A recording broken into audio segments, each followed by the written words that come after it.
Hello, what's up? Ako nga pala si BT at nandito ngayon tayo sa BT Reaction and welcome to my channel, Tunay na Kritiko. At meron tayong panonooring video ngayon. Ito po ay nagmula kay Balitang Pinoy TV. Sa mga hindi pa po nakakabisita sa channel ni Balitang Pinoy TV, bisita na po kayo mga katunay. At kung hindi pa kayo nakakapag-subscribe, subscribe na din po kayo mga katunay kay Balitang Pinoy TV. At syempre, huwag nyo rin po sana kalimutan na mag-subscribe dito sa channel ko sa mga tunay na sa mga tunay na At syempre, huwag nyo nga rin pala sana kalimutan na mag-subscribe po dito sa channel ko sa Tunay na Kritiko. Sa mga hindi pa nakakapag-subscribe, and click the notification bell para maging updated po kayo sa mga reaction videos na aking ilalabas. Ayan, huwag na natin pagtagalin at sabay-sabay na natin panoorin ang laman ng video na hatid sa atin ni Balitang Pinoy TV at bibigyan natin ng reaksyon. Pasok! Okay, magandang araw sa ating lahat mga kapatid. Ayan, syempre, yung madidinig natin boses ngayon at bibigyan ng reaksyon, walang iba kundi kay Sir Badong Arateles. Ayan, supportahan din natin ang channel niya, mga katunay. Pagpatuloy natin. Yan, saan mapanik kayo ng daigdig naroon. Dito na naman tayo sa another episode ng ating vlogs po. Pag-uusapan natin ngayon, ito po, no? Ang mga hindi makamove on, no? Napakarami po na hindi makamove on. Si Tulpo, hindi po makamove on. Yung mga kalaban ni VP Sara Duterte, nakakatawa po. Handang-handa po sila para po pinaghandaan nila tong araw para po sa konfrontasyon sa Senado tungkol po sa confidential fund. Hindi po sila makamove on, no? Hindi po sila makamove on sa ginawa ni VP Sara na hindi na po humirit. Sila po ang humihirit ngayon. Iisa-isahin po natin yung mga hindi makamove on na yan. Nakakaawa po. Yan po mga pag-uusapan natin. Pero kung bago ka pa lang dito sa ating channel, mag-subscribe ka na. Dahil ito lang ang tayong channel na may kinikilingan, may pinapanigan. Una sa balita, uli sa impormasyon, kaya ano pang hinihintay nyo? Pindot na. Okay, pag-usapan muna natin. Ito pong si Rapi Tulfo. Bakit po hindi ka makamove on, no? Hindi po natin masyadong pagtutunan to ng pansin. Pero papayuhan na lang po natin si Senador Rapi Tulfo. Kasi po sa totoo lang, very unpresidentiable po ang pinapakita ninyo, no? Real talk po, Senator Rapi Tulfo, marami po nanonood sa inyo, marami po kayong tagapakinig, marami pong bilib na bilib sa inyo. Sa totoo po, yung inaasal po ninyo sa Senado, particular ito pong galit na galit kayo sa PTA at sa pagpanghingi ng electric fan. Electric fan talaga yung ano niya, yung kanyang pinag-iinitan na hinihingi taon-taon. Ang sabi niya nga, kung talaga, parang may pinaghihinalaan mo pa ba yung mga teacher na inuuwi ng mga teacher ang electric fan? Nakakita ka na po ba ng mga electric fan na binibenta po ngayon, Senator Tulfo? Kasi mahirap po kasi yung baka noong araw, noon naman talaga meron ano yung standard, ang hanging tumatagal. Di ba yung standard noon? Puta, pang 10 taon yata, meron ka pa rin standard eh. Iba na po ngayon, Senator Tulfo, no? Wala pong teacher na magtatangka pong iuwi, sobra naman ang tingin ninyo sa ano. Pinahihiwatig, hindi po niya man sabihin. Ano pong ibig mo sabihin na bakit taon-taon nang hingi? Kung naiipon yan, meron ng warehouse daw ng electric fan. Ano po palagay niyo sa mga eskwelahan? Kanya-kanyang uwi pagkatapos, grabe naman tingin niyo sa mga teacher. Kaya sandali lang, no? Doon sa electric fan, no? Ayan nga alam naman natin is kailangan talaga ng mga estudyante yan, yung electric fan. 'Di ba? Hindi naman katulad yan ng ibang mga private school na mga aircon. No, syempre yung mga publics, 'di ba? Minsan magkukusa na din na yung mga parents is tumulong sa teacher. No, kahit minsan hindi hinihingi ng teacher ng electric fan, siguro bilang parent kapag nakikita nyo na yung mga anak ko naiinitan, yung anak ko ganito, ganyan. Siguro ma'am, kailangan nyo ba ng electric fan or isama dyan sa PTA kung gusto nyong magkaroon ng electric fan o ganyan, ganyan. Siyempre, maibibigay naman yung DepEd, yung gobyerno, mayroong electric fan yung school. Pero hindi yun minsan sumasapat.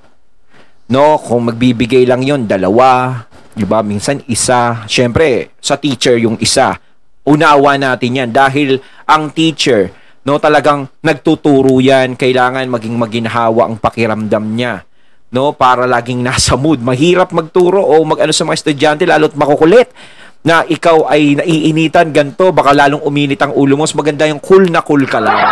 Ngayon, yung mga estudyante naman, kung isang electric fan pa, 2 yan, yung nakatapat, sa dami ng estudyante is hindi natatamaan. No? Siguro kung may magdadagdag ng electric fan, no, is okay lang yun. Kung yung sa mga magulang manggagaling, no, okay lang yun. Kasi para naman sa mga bata yun. Ngayon, kung iniisip na yung electric fan, inuuwi sa bahay, ganyan, pagkatapos ng school year, hindi naman siguro, parang tama naman si Sir Badong, na parang napakaliit naman ang tingin sa ibang teacher. No? Parang, syempre, ganyan na ba lahat ng teacher ngayon? Di ba? Parang ginawa naman na, kayo mga teacher kayo, parang ganito, nag-uuwi kayo ng mga ventilator, parang nilalahat yun. Hindi totoo yan. Kawawa naman yung mga teacher. Alam nyo ba, kahit naman iuwi nila yung ventilador na yan, walang problema eh.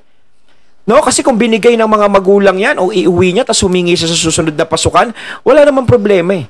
Alam nyo kung bakit? No? Hindi natin matatawaran yung pagod na ginagawa ng teacher sa pagtuturo sa harap ng mga anak natin, sa mga estudyante. Siguro bilang regalo na lang sa kanya yan. Kung iuwi niya, walang problema. Kung iuwi, kahit 10 yun nandun, gusto niya iuwi. Kasi syempre, mahihiya naman siya. At saka, ang ventilador kasi, hindi ganun tumatagal yan. Gaya namin, 2 ventilador namin ngayon, sira na. Siguro mga ilang buwan lang, sira na ngayon agad. Namumblema akong pambili. Baka meron kayo dyan, mga katunay. Joke lang, ha?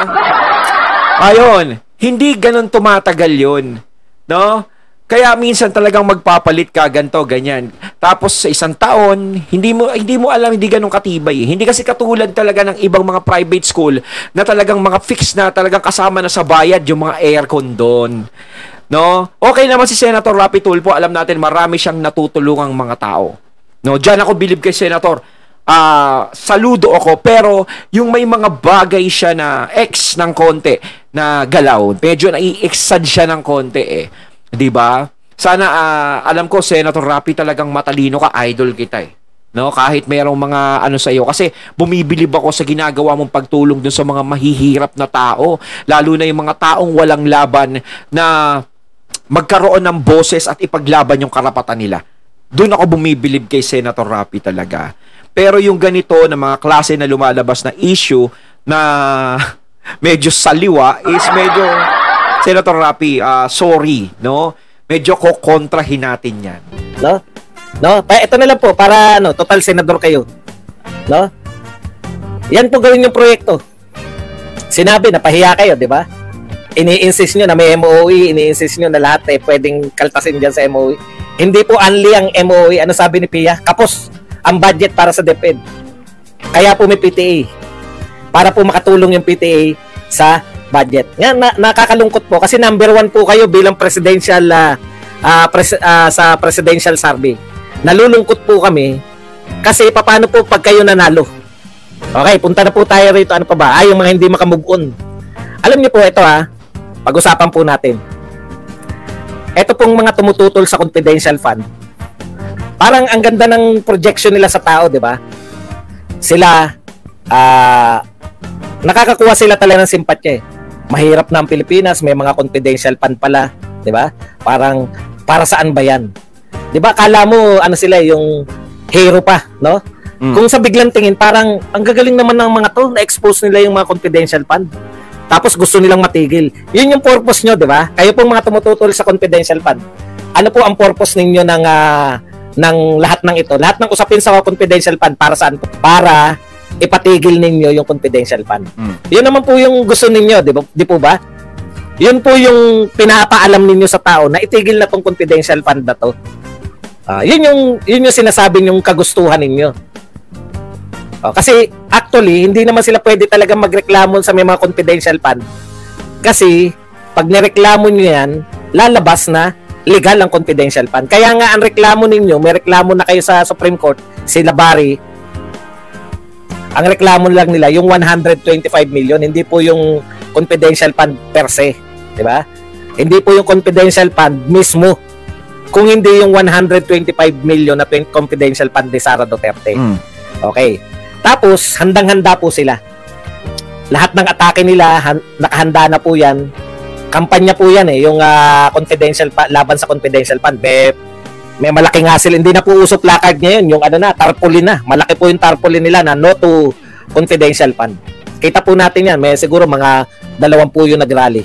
So handang-handa po sila pati sa social media na aatakihin nila, coincided by the Senate hearing o Senate budget debate yung kanilang ilulunsad na kampanya laban sa confidential fund.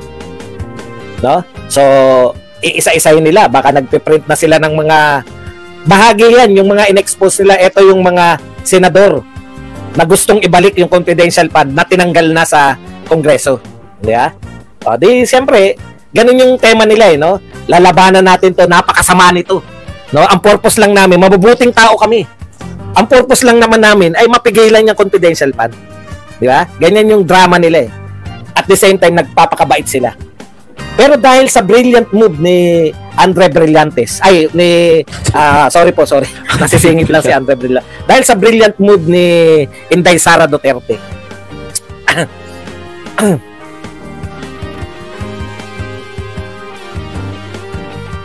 ito pong mga tumututol na to, nabigla po sila, hindi nila expected na mismong si Sara Duterte yung mag-atras.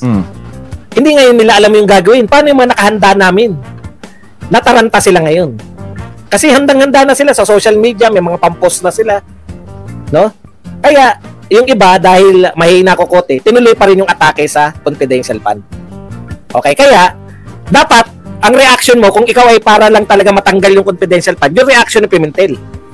We commend the Vice President dahil siya na mismo yung wala nang usapin, siya na mismo yung nag-atras ng kumbaga para wala nang sabi-sabi o ako na mismo aatras, 'di ba? Hindi na itutuloy. Pero yung iba talaga na gusto na magkaroon ng issue, sila yung nagtutuloy para merong pag-usapan at iba to kay Vice President Sara Duterte. Ngayon yung mga tao na ganun, alam mo kung ano talaga ang mga hidden agenda nila na gustong mangyari. Alam naman natin, no? Kahit malayo ang eleksyon. Kaya ginaganyan ng isang VP Sara, alam nyo mga katunay kung bakit. Hanggat maaari is mababato ng putik si VP Sara ay babatuhin yan. Hindi titigilan yan. Hanggat hindi dumarating yung nalalapit ng 2028. Pero kapag bago mag 2028 at nakita nilang napakalakas pa rin yan, pupusta ko dyan. Lahat ng mga kumokontra dyan, magbabaliktaran at magkakampihan dyan. Ganun yan. Sigurado. Oh, kayo mga katunay, pupusta ba kayo? Pusta na. Panawagan niya na magkaroon ng confidential fund. Diba? Pinasasalamatan namin.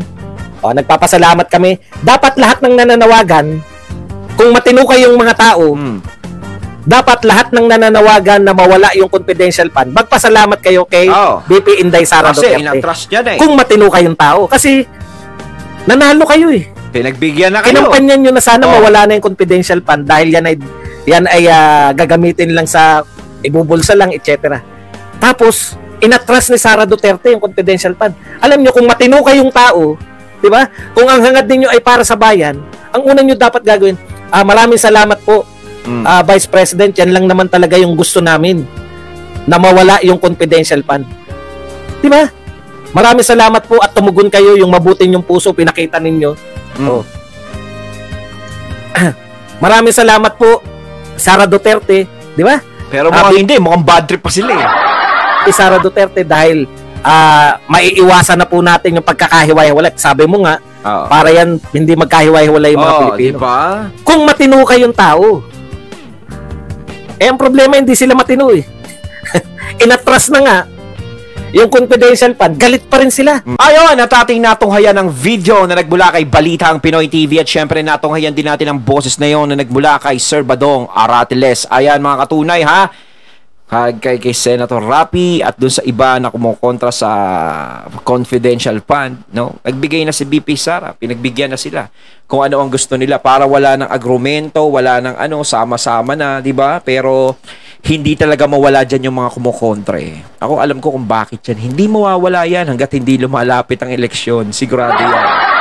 Hanggat maaari si VP Sara, maraming kakalaban dyan. Sigurado yan. Kayo mga katunay, ano masasabi nyo tungkol dito? So once again, I'm BT and I'm out. Peace.